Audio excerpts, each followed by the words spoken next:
Hi everyone. I hope everyone's doing well today.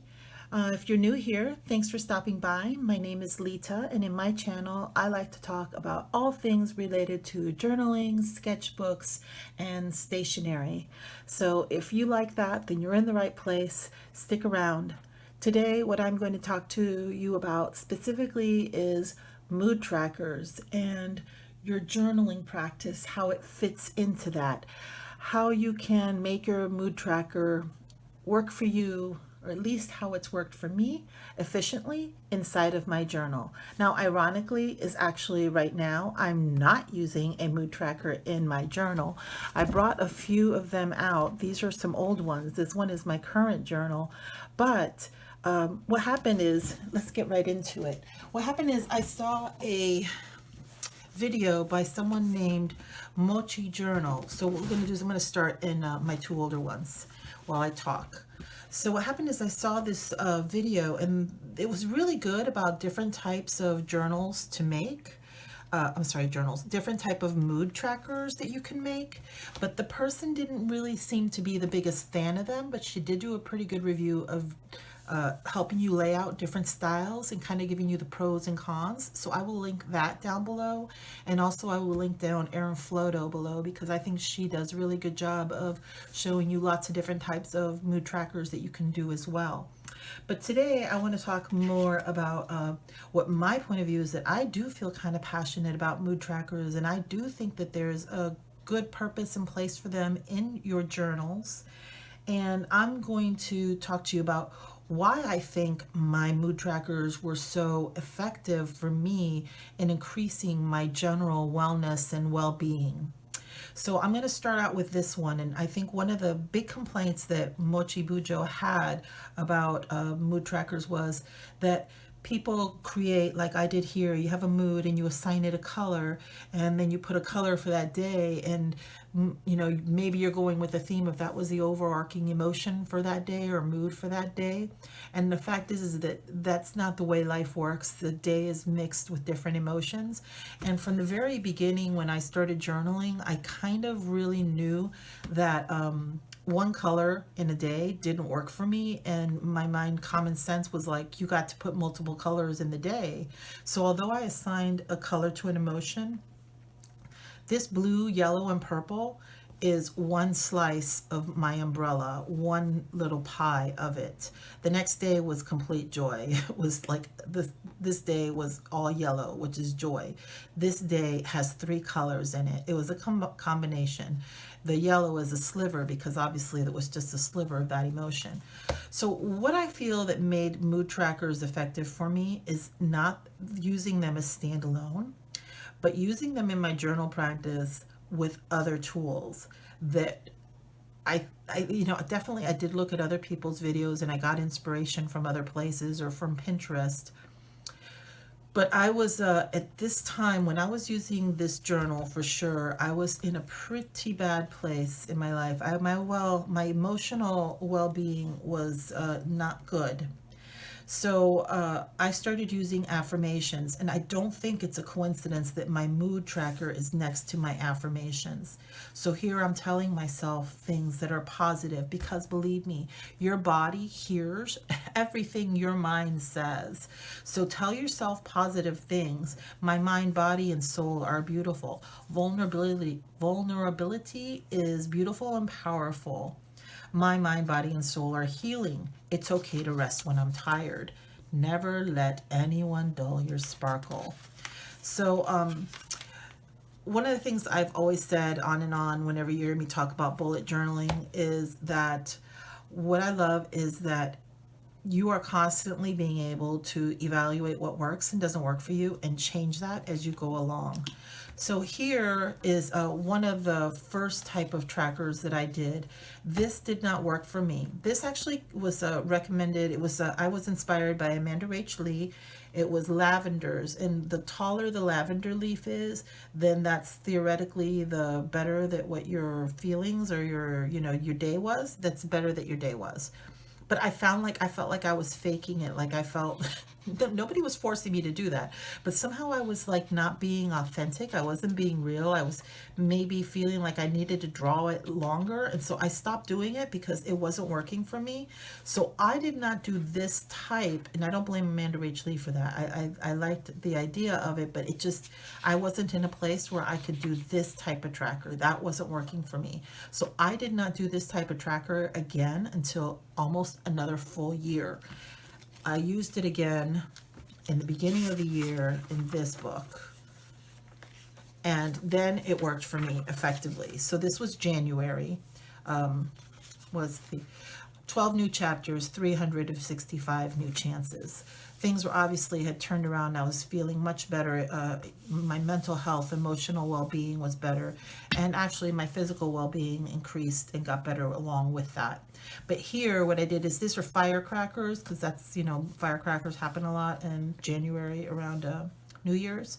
So the longer the firecracker, the higher up that it goes in the air, was kind of, the color really was not related. I just played with different colors because I wanted to. But it was the same idea as this Amanda Rach Lee idea about the lavender flowers.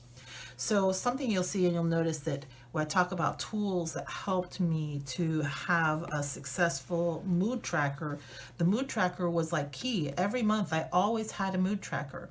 The style of mood tracker changed, but the thing that worked for me the most was really having that color associated to an emotion, but not feeling limited to putting one color on, whether that was something like, let me find August here, whether that was a sunflower or flower petals, or whether, where is my mood? Here we go. Here it was sunflowers. So I did not limit. You can see the variety of colors. This worked great for me. This worked in January. Obviously, see, I completed it and it worked. It was okay. But what I found, what I enjoyed the most, was this type of mood tracker. But the things, the tools that I did, that I used along with it. In August, why I wanted to show you this one is because I think this was the first time where I wrote a page where I asked myself, what does self-care look like? And I used words, but I also drew pictures. I'm not the best at sketching, so obviously tacos is a great way to self-care. Yes, I still support that. Ice cream, waffle cones is another great way to self-care. Beach time, hot baths, job hunting. You know, I wrote down and I made little pictures, but what does self-care look like? As time went by, what I did with my, don't think anyone will argue with me saying that emotional well-being can be very much tied to or improved and increased by working on your physical wellness. That the two, I'm sure there's plenty of study out there that says the two are tied together. As the months went by, this strength training, here's my cardio, my classes, stretch and roll. So I had some different things I was tracking here. You know, self-care is in here as well. This is how I self-cared, and I had different codes for what things were.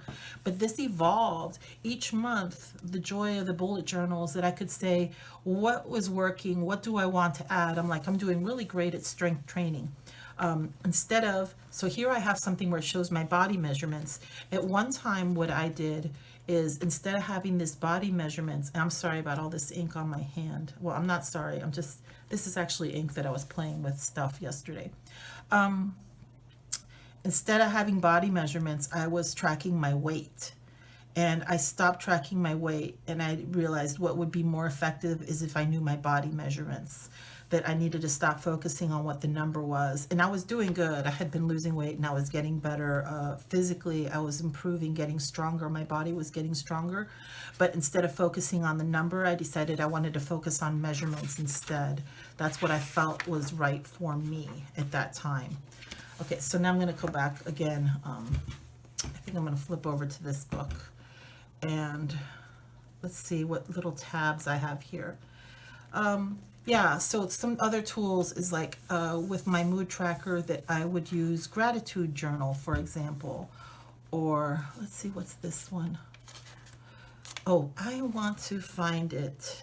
It's, sorry that I'm hopping back and forth between the books, but it's as I remember things. So This month with my mood tracker, and not just this month, but this was a different type of mood tracker. Here I experimented with, I had cartoon captions and I wrote in a word. The colors don't mean anything, they're just there to look pretty because art therapy is part of how I self-care. And winning, excited, tired, stressful, joy, TGIF, inspired, you know, things like that. I wrote words in the bubbles and I colored it in, but also something that, as I said, each month you evaluate and you see what can I, you know, what can I do? What do I want to keep? What do I want to add?